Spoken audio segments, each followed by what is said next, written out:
Hello. Let's see. Do we have wow, we actually have people signing on here. That's awesome. Some comments. So, full transparency, never done this. Never gone live. Um I've got comments and stuff going. We're on X, YouTube. Not really sure how long I'm going to be here. Like I said, never gone live before. Just kind of throwing all this up. We're going to see what happens and what's going on here. Uh, you know, yeah, mic check. Can people comment? Can you hear? Does it sound okay? Let's see. I'm trying to monitor comments. Yeah, people can see it. Justin on X, thank you. Thumbs up. Awesome. Yes, we're live and in the flesh. So we'll go through some of these comments here in a little bit. I've been wanting to do something like this for a while. I think I really enjoy teaching you all. I enjoy interacting. I enjoy doing this sort of thing, even more so than my real job sometimes. And so I wanted to find more ways to try to interact with everybody, to try and do some more teaching, some additional stuff. And it seemed like a good place to start was sort of doing some weekly streams, just coming on, talking about what's going on, give you guys a chance to answer any or ask any questions, just have more conversation and see where this goes. I'd like to make this more of a real community, get into some more lessons, even dive deeper into stuff. If I've got any pre-meds, athletic training students, anything like that out there that, want to maybe take a deeper dive into different topics we're talking about as opposed to the more superficial levels. And so I've thought about, doing like a weekly stream, going over the latest injuries we've seen the week before, talking about news stories, give you all a chance to ask some questions. And then also maybe do some more advanced stuff, like have a once a month or every other week, advanced topic, like an advanced lecture, basically make this like a classroom. I kind of thought about calling this office hours, for people to come pop in, maybe ask what's going on, talk about some different things, and just see where we go. So bear with me here. Like I said, this is all completely, totally off the cuff. We'll see if I keep up with the X. I'm probably going to say Twitter, but keep up with the X stuff. Yeah, first time in a t-shirt. All right, let's see if I can find some of these. See if I can figure out how to post little comments. Oh, it shows the placeholder when when nothing's there. That's a little bit frustrating. But yeah, first time in a t-shirt. I wear scrubs to work every day. So yeah, my actual real job is as a doctor. Like I go to clinic, I see patients during the day, I take care of a Division I sports team. And so I do have a real job. I wear scrubs to work. I don't wear a shirt and tie to work, but the shirt and tie kind of caught on early on. And so I like to just maintain that consistency and continue with that. Wow, there's a lot of comments here. This is great. This is really cool. Thanks, guys. We're going to look through some of these and talk about, if you haven't seen it yet, go check out. Uploaded a video earlier tonight talking about Victor Wembanyama, his calf strain, just this whole conversation around calf strains and Achilles. It's hard. I think everybody, right? I want to make sure people don't confuse like improperly managing a calf strain versus like not dealing with it at all. I think when I talk about how I think we're overreacting to calf strains and the risk on Achilles, that still means you've got to treat a calf strain the appropriate way. I think a properly managed calf strain should not lead to an Achilles tear. A poorly managed calf strain can absolutely lead to a lot of stuff, just the way that a poorly managed muscle injury anywhere can lead to another type of injury. It's just, I don't think we should be putting more weight into calf strains as opposed to something like a hamstring strain. And you never hear about people paranoid about hamstring strains and something like an ACL tear, even though a hamstring strain I do think has a very real risk of an ACL tear because of how the hamstring helps to protect the ACL. It's just, I think, an Achilles is such a severe, serious injury that there's so much weight behind it, season ending, etc. And so we have a lot of focus on that. And I think it's just the main topic of the day. But again, we've got to be careful about correlation is not causation. And there's just been, I think, 2 cases, right, of players that have had calf strains, gone on to have an Achilles rupture thereafter, out of the hundreds, if not thousands of calf strains that we've seen that have not gone on to an Achilles rupture. And so could there be a connection there? Sure, there definitely could be. I just don't think it's to the point where we should be making these, sweeping, concerning changes throughout the league about, wow, we need to double the time for a calf strain recovery. Manage a calf strain the way you should properly manage a calf strain, and I don't think you need to be worried. But it definitely seems like there's so much going on recently, worried about these calf strains and possible connection with the Achilles. I just randomly saw this, so we're gonna throw this question in here because it's kind of interesting. Ed Thompson, the worst athlete injury that I've witnessed. I've seen elbow dislocations covering football. That was, pretty concerning looking. I've not seen any broken bones that have been through the skin. I've seen broken bones, but no compound fractures. Keep in mind, right, I'm 3 years into my career. I haven't been doing this for 10, 15 years, and so I haven't had quite the experience that some folks would. Probably the most concerning when I was covering hockey, I had a player who took a stick to the front of the throat. It was when I was actually in residency, and play skated by on the bench. Stick caught a player square in the front of the throat. He was having trouble breathing. We got him off to the hospital pretty quickly, and he ended up doing okay. But his whole throat was swollen to the point where when he got to the hospital, he wasn't able to talk. And whenever you have all that airway compromise, that swelling inside the throat and the neck, you can actually rupture or break the trachea, which is the airway. You can have all kinds of swelling through that area that compresses on the airway. And so I was looking around for a knife like at the concession stand to do a crike where you make a cut to get an airway in. Worst case scenario, if this kid stopped breathing. Thankfully that didn't happen. EMS got there pretty quickly. He was able to continue breathing, get him off to the hospital. But thankfully I haven't seen too many catastrophic things myself. Certainly, lots of really severe concussions, posturing, the big multi-ligament knee injuries, elbow dislocations, shoulder dislocations. So thankfully nothing too serious quite yet. Let's see here. Dinner. Let's see. Thanks. What sport do I do right now? The Shively Show. So I cover a lot of them. So at the university I work at, we cover take care of all the athletes there, and so we take turns rotating with my partners between football, basketball, gymnastics, soccer, volleyball, etc. But all the athletes are under our care. So tennis, track and field, any of the athletes we have at our school, my partners and I help to take care of them, cover games, etc. Let's see if everything is still working. This is great, man. All right, so there's a lot of comments. So the one thing that I was a little bit uncertain about when I did all this is, it's awesome. I love seeing all these comments, 300 something comments for the first time ever clicking to go live here. I might at some point have to do something to manage all the different comments because I want to be able to respond to stuff. And when there's just comment after comment after comment after comment, it's impossible to see everything. So we'll see how all this goes. I hate to do more to need, make people have like a membership to the channel or something. But when I've got 800,000 something people that are potentially going to be tuning in at some point or another, it's really hard to manage all this. And so let me know what you guys think or think about that.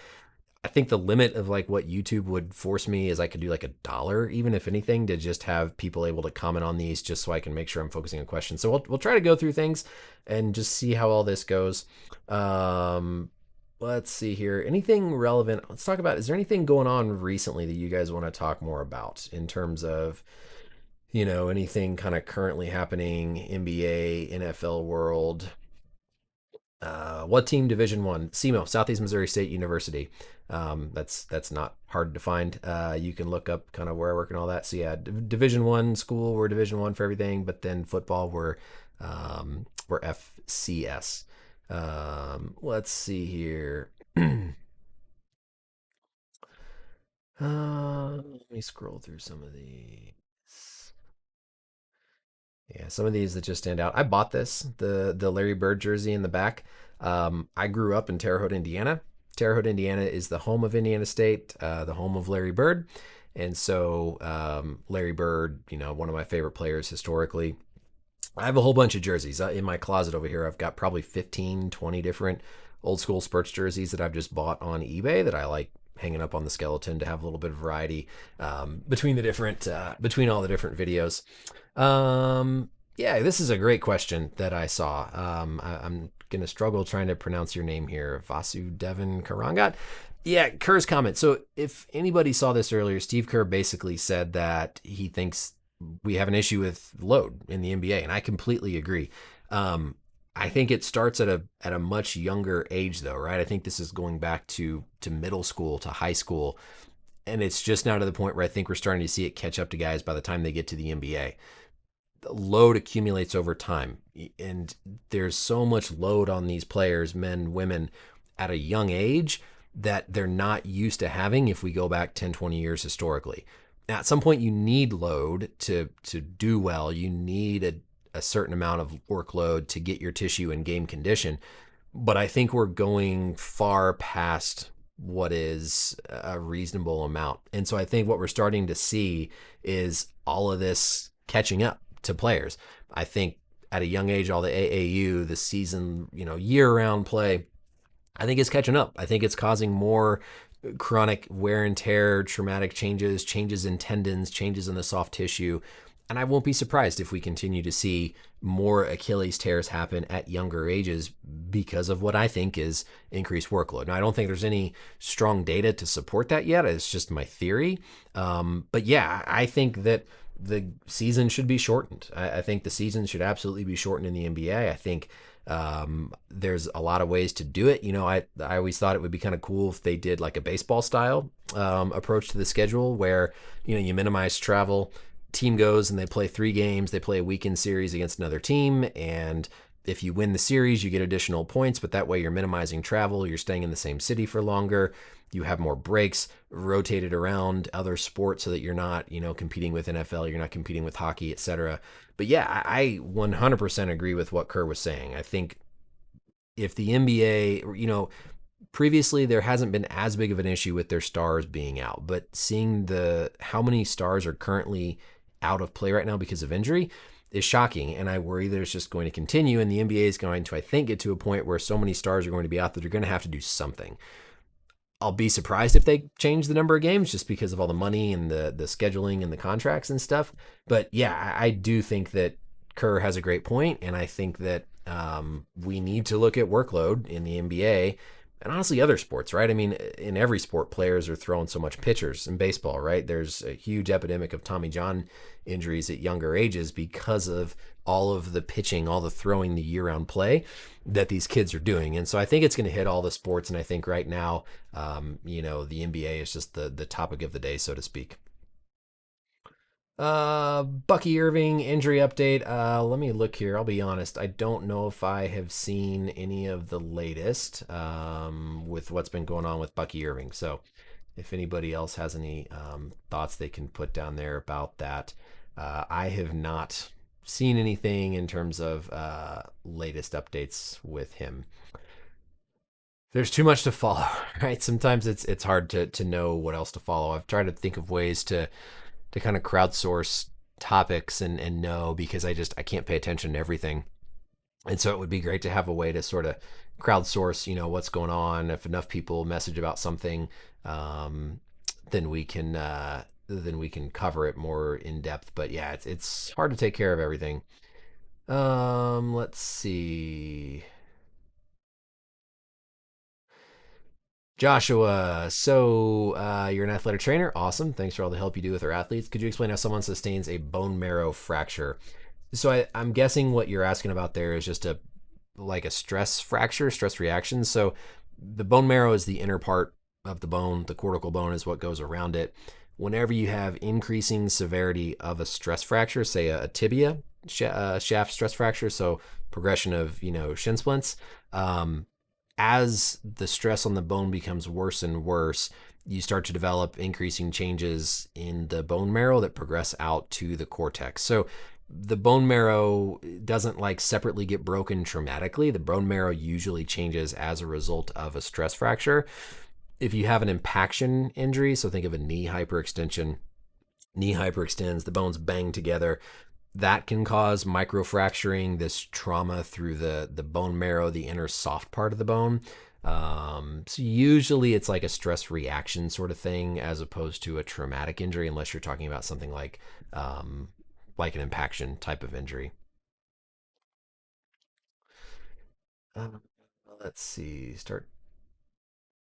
Uh,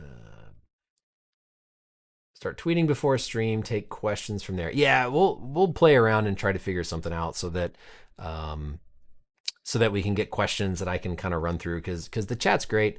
You all can see the chat and the discussion, but it's hard for me to pay attention to the chat, but then also talk to you all. So we'll figure that out. If it becomes too overwhelming, we'll think of other ways to maybe do. Like I said, I hate to do more to do like a subscription service, but that might be one way to try and tease out, hey, commenting frequency, etc. And then maybe periodically do these to open up to everybody. Or if you guys don't care, if it's fine, just kind of going through and seeing all the different random questions, we can do that. Oh, I like this question. So Jack, do you think the Bengals should sit Joe Burrow the rest of the season? Yeah, not knowing anything about where he's at currently with his recovery, I don't see the value in him coming back. One of the biggest things that surprised me as I got through my sports training and now have been working in the real world is how much the time of the season, the circumstances around an injury influence when the athlete should come back or should return. So perfect example, if you're recovering an athlete from an injury, there's 1 week left in the season. They're not necessarily 100%. You're not going to push them back for that one game in the season that is, for all intents and purposes, kind of meaningless if they're not fully ready to get back. Compare that to a situation where it's a must-win playoff game.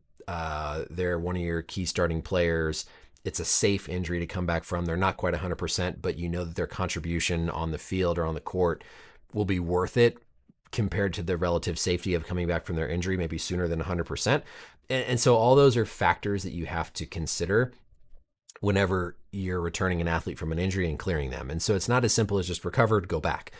With Burrow, right, when you think about the recovery time from a surgery, that's an average. There's going to be people shorter, there's going to be people longer.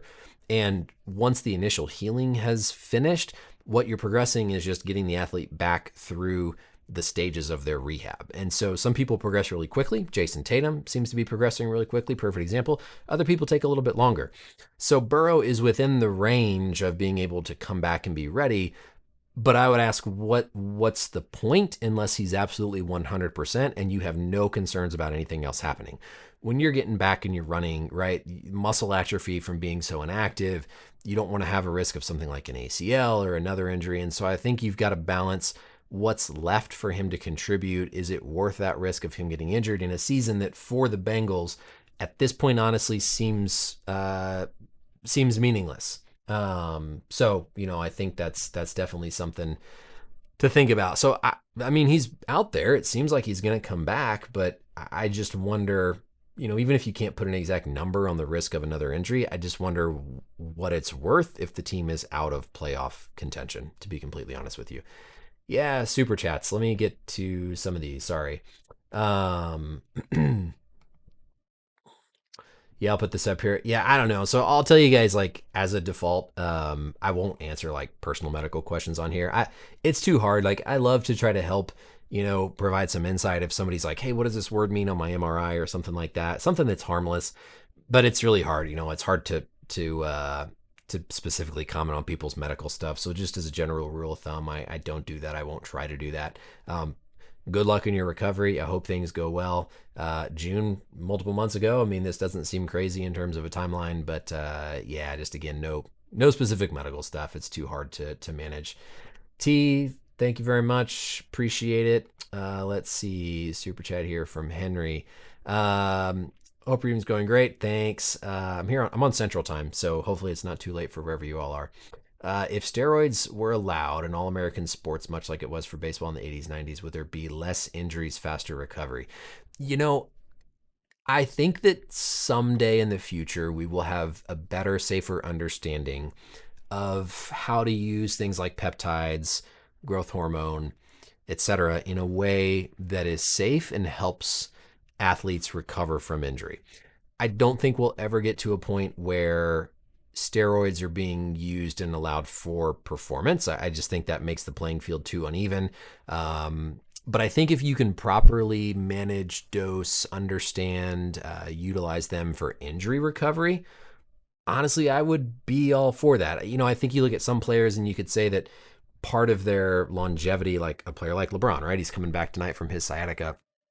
I think part of his skill is how quickly he seems to be able to heal. But if you've got somebody who suffers some catastrophic injury at a young age in their career and there's some sort of, peptides, whatever, that are going to help promote their recovery and do it in a safe way that's not going to harm the rest of their body, then I think we should absolutely be researching and trying to figure that out. The problem with a lot of like anabolic steroids is they have a lot of negative effects on things like your heart and the rest of your health. And so it's not that they just make you strong and jacked, they can affect the rest of your organ systems.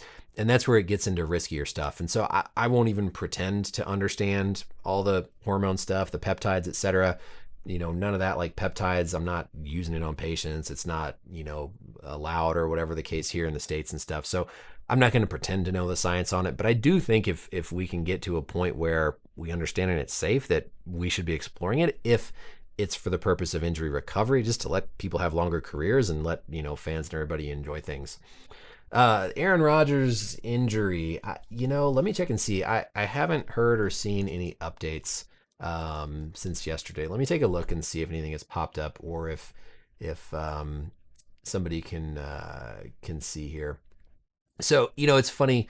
Let's see. Aaron Rodgers, this is Mike Tomlin. Let me see if I can figure out a way to pull this onto the screen. There we go. You guys can see everything now here.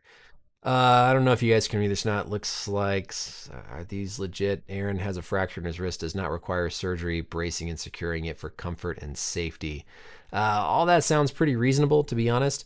Think about dominant side versus non-dominant side, right? So his throwing side, it's going to be a whole different discussion.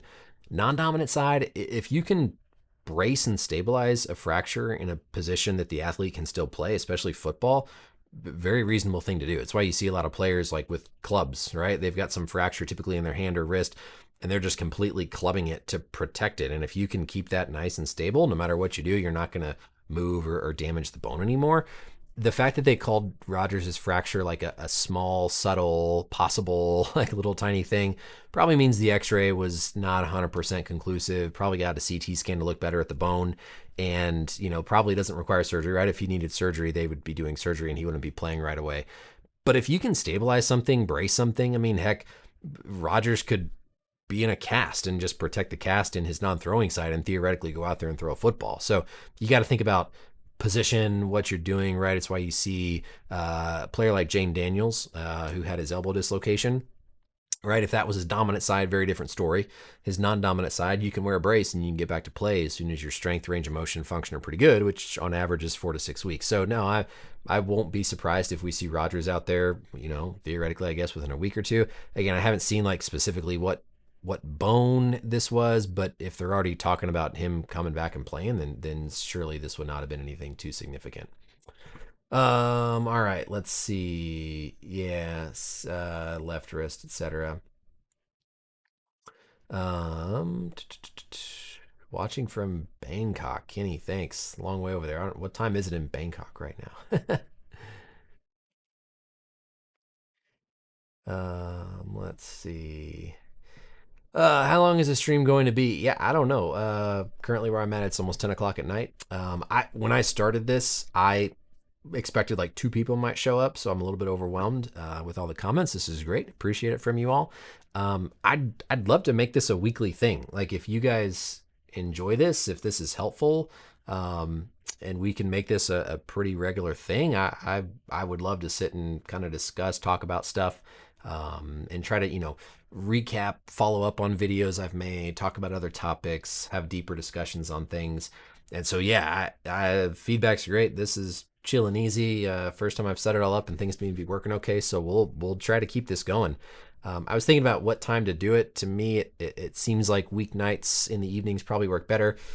I've got a 3.5-year-old son, and so by now he's asleep. I can do some stuff and not worry too much about all that. I'll try to play around with where to show comments. I will say I've got all this ready here, right? So if we want to talk about anything, I can pull up our sweet biodigital anatomy tool here. I need to make like some t-shirts, right, that say biodigital anatomy tool. Shout out to to Biodigital, because when these folks connected with me about using their anatomy software, it was like life changing, because I can show stuff so much easier.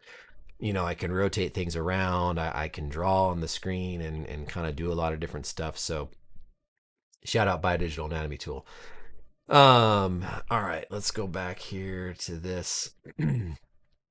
Mods. Yeah, I don't know. So I do all this myself on my YouTube channel, all my editing, all of everything I completely do on my own. And so yeah, I could maybe hire someone and figure out how to make that help. I don't know, complicates things, right? When you work a full-time job and this is kind of secondary, I try to make it all as simple and easy as we possibly can do. Yeah, Biodigital, I'm guessing you're referencing Biodigital. It's a free site. Like, the fact that they just let me use their software is great enough. I mean, the amount of time it saves and how good it is of a teaching tool. Definitely go check it out. There's others that I think have a little bit more detail, but you've got to pay for them. And so Biodigital itself is pretty great.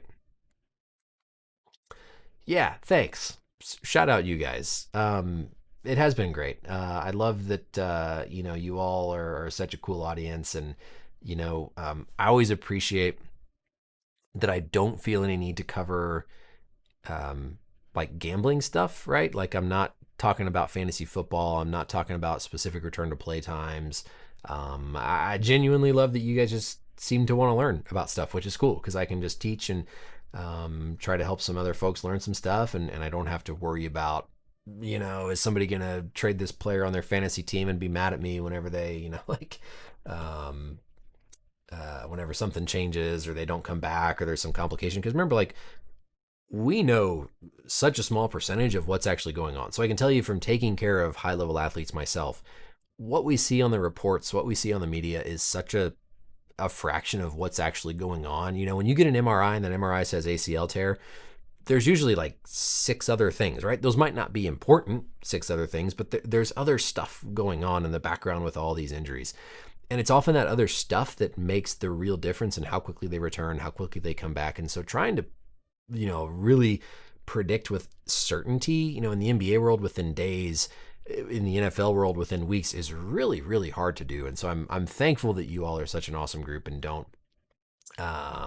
seem to really mind me staying away from specifics with absolute return to play times, gambling, fantasy sports, etc.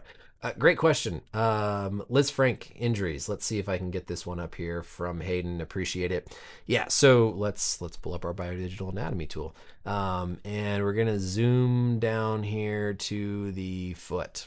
All right, let's zoom in here and see if we can make this figure it out. So Lisfranc, fun fact, the name Lisfranc, right? It's a French term. Comes from a French surgeon back in Napoleon's time frame. And that French surgeon was known for, basically, it was an amputation procedure that they did. And the amputation was named after the surgeon who was doing a lot of it. And it happened whenever people in the military fell off their horse. And when they fell off their horse, their foot would be plantar flexed down and would basically shear downwards. And the Lisfranc joint, this tarsometatarsal joint, would get injured, and then they would do an amputation to treat it definitively, because surgeries were not great back in the day. And so that's how it got the term. So this whole region of the foot, let's see, there we go. All right, we're working on it. There we go. So this whole region of the foot, this tarsometatarsal, so the tarsal bones are the bones here in the midfoot. We're going to have medial cuneiform, we're going to have the intermediate cuneiform, navicular bone right here, and then these are going to be the metatarsals. So the tarsometatarsal joints are going to be these joints right through here. There are ligaments, so ligaments connect bone to bone, that connect these metatarsals, and these metatarsals, but there's not a direct ligament that attaches the first to the second metatarsal. What you have instead is this indirect pathway that runs from the first over to the second by passing through this medial cuneiform. So your Lisfranc ligaments are going to be running in this area to help maintain the arch, the stability of your foot. And the reason it's such a serious injury is because it's kind of like the keystone, right? Whenever you think of an arch structure, that keystone piece at the top is what's really important to maintain that stability. The Lisfranc is that kind of keystone component of the foot and is crucial for the stability and the integrity of that arch of the foot. And so whenever you injure it, you lose that stability of the foot. You see a lot of widening in this space between these two bones. There can be fracture, and that's why it can be such a career-threatening injury for some athletes, because of how much it affects all of this loading and pattern and things through the foot. So that's a Lisfranc injury. Hopefully that's a brief little explanation that makes sense. Let's see, PRP injections. Where did this go? There we go. Yeah, thoughts on PRP injections. I think they're great. I do a lot of them. It's a pretty big part of my practice. PRP stands for platelet-rich plasma. So you draw blood from someone's arm, you spin the blood in a machine, and then you inject the platelets, which are cells in the blood, into soft tissue, muscle, tendon, ligament, joint, etc. And the platelets have these little growth factors called cytokines that get released and help to promote healing, kind of decrease inflammation, and help treat the pathology that you're trying to manage. What's important, though, is because there's no insurance coverage, a lot of FDA control over this, places are charging cash to do it, and places will say whatever they want to say about the efficacy. There's no evidence that it fixes arthritis. There's no evidence it reverses arthritis, but people will advertise and say that. And so you've got to be really careful with how people advertise it to you and how you use it. I think my favorite thing to use it for is chronic tendonitis. So tennis elbow, Achilles tendonitis, golfer's elbow on the inside of the elbow, patellar tendonitis, any sort of chronic tendonitis. I think it works really well to help improve kind of the healing and support healing. Certainly better than steroid injections. Steroid injections have their place, but PRP I think is generally a better option. The challenge, right, though, is the money side of it. And so I try to not push people to do something that's going to be cash pay only and take advantage of folks by making these big promises on things. But for the right situation, the right application, I think PRP is fantastic. You just got to, like I said, be careful about how it's being advertised to you so that you make sure you're kind of getting appropriate guidance with it. This is a good question that I've seen a lot. So let's kind of talk about it real quick. So female athletes on the channel. I appreciate this. Whoever this is that sent this Maraneo. So yeah, there's a balance, to be completely honest with you all. I've found as I started my channel early on that there's a balance between overwhelming people with content and making content that people want to click on and watch. And if you just flood the channel with video after video after video that only a small fraction of those people actually want to watch, it does seem to affect your place in the algorithm and how stuff gets recommended to you. And so, it's a big reason why I don't cover much baseball, because there's just not a huge baseball audience on YouTube. I don't cover much hockey because there's not a huge hockey audience on YouTube. And so if you compare NBA, NFL, UFC, boxing, etc., there's just a bigger audience of people on YouTube, which is the platform I'm using, that want to see that material. And so it's a balance of, there's a lot of stuff that I see that I think would be really interesting videos to make, male, female, that I don't make a video on because I don't think it's going to be interesting to people on YouTube. And there is kind of a business side of it too, right? I want the channel to grow. I want the channel to be successful. I want people to click on and see the videos that I'm putting up. And so it's just, there's not as big of an audience for the female sports. I mean, that's the honest truth with it. I will say though, hopefully I've done, I did some WNBA videos this past year, but again, they were popular athletes, right? But that applies to any sport I cover. I don't cover every ankle sprain in the NBA. I don't cover every knee injury in the NFL. There's a balance between what logistically works from the algorithm and what videos I think people will be interested in and will do well, and what videos I want to make. And it's a balance, right? Because at the end of the day, I want the channel to be successful. I want the channel to, honestly, part of why I want to do these live streams and start this more is because I want this to be more of a community that could be a bigger part of my, everyday occupation. Right now I work full-time job. I've got to depend on that, etc. But over the years, if I can grow this audience and this community to be a more consistent place that it can be kind of my primary occupation, I would love to do that. And so I'm also trying to balance that business side with things. And And a lot of the female athlete stuff just isn't as popular on the internet. But keep pushing me on it. Keep holding me accountable to that. And if there's stuff, keep requesting, keep pushing me on it, because I do think it's important to have exposure to everything, right? Male, female, all different sports out there. But that's the true side of it. Is I think a lot of it is the same way I don't cover every NFL or NBA sport. I'm trying to balance what I think will do well as a video to keep the channel growing and the channel successful, with what I think is interesting. So hopefully that helps answer your question here. Let's see. I don't know. I apologize if I keep like clicking on the same people for comments here. I'm just scrolling through and seeing things. Do I think I'm ever going to run out of unique injury content? No, I used to think that at first, and then I realized that it doesn't matter how many times I talk about an ACL tear. I think there's always a little different spin you can put on it. The play's a little bit different. The mechanism might be a little bit different. It's a different team. It's a different player that allows me to reach a whole different audience of people than the previous ones. And so, it doesn't matter if it's an ankle sprain and I talk about ankle sprains 50 times. Every ankle sprain is going to be a little bit different. There's always something you can learn from it. And if I can reach a different audience of people and teach a different group of people with that 51st ankle sprain, I'll continue to cover. And as long as people are playing sports, there's going to be injuries. It's just an unfortunate part of what we do. And so, no, I don't think so. And if I ever did, I would just do more of the teaching. I'd do more content on, managing ankle sprains and, okay, you tore your ACL. Now what? Now what do we do? And so I think there will always be stuff to talk about as long as there's people that are interested in trying to learn about things. Sorry, we're going to adjust this a little bit. Appreciate all the comments on the stream. Yeah, I put a lot of time and effort into trying to figure out how to make all this nice and efficient and look good, sound good, etc. So I appreciate all that. Let's see.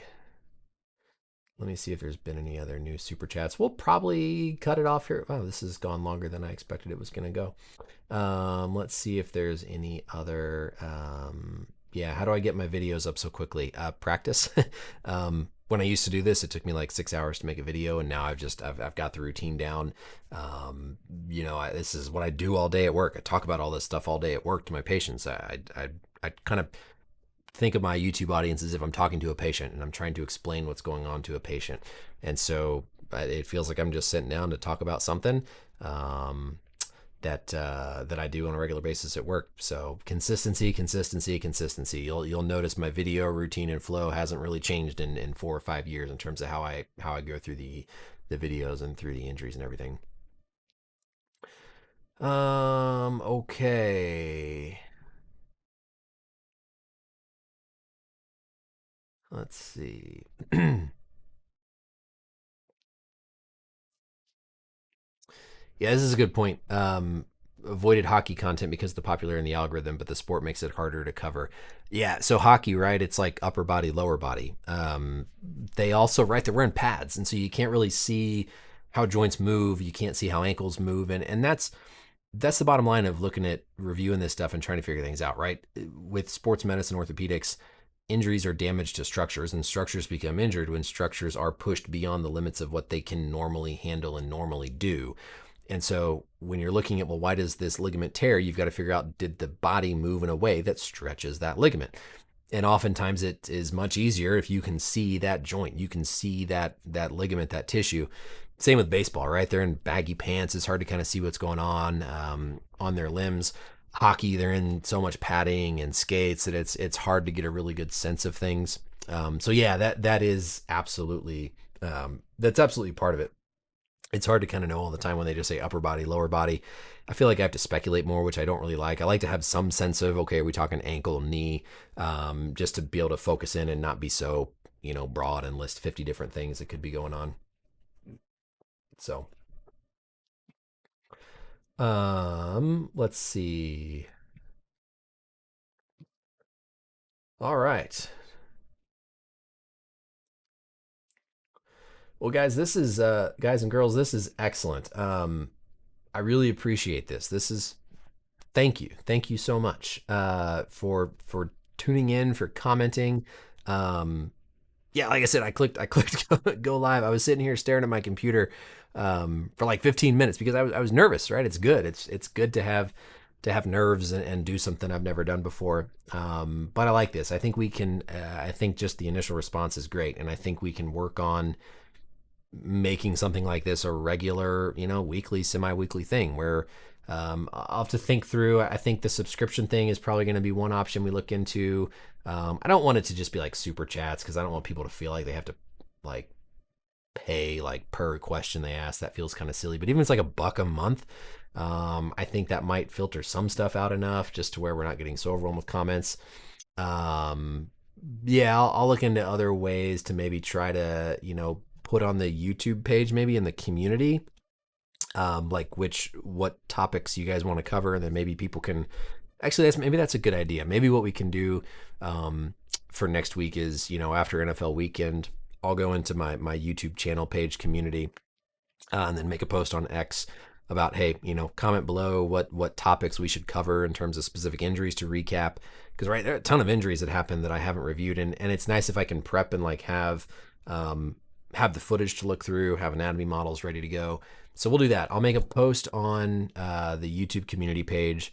Comment below on that with questions you want to talk about, and then we'll see kind of where things go. Yeah, the subscription model could filter out the spam bots too. I don't see much of it on my side. I'm using Ecamm, and so I'm just like monitoring stuff on that. But yeah, and again, like $1, right? As cheap as I could possibly make it potentially. And then if we're gonna go slow mode, yeah, I'll have to figure out what this whole slow mode is. $5 a month, my time is valuable. Yeah, we'll see. I don't. Again, at this point, like, I'm not doing it right now for money. Someday if this becomes more a true part of career and occupation to where I'm not doing and relying on the other stuff, great. But I don't want to be taking advantage of people charging too much just to participate in a conversation and ask questions like you're in a classroom in college. All right, guys. Well, hey, appreciate it. Thank you so much. Really means a lot to have you all here. I think this is exciting. This blew away my expectations. Keep commenting down below. I'll make this video available on the channel for people to go watch back and see, and keep up to date, and see y'all next week. Later.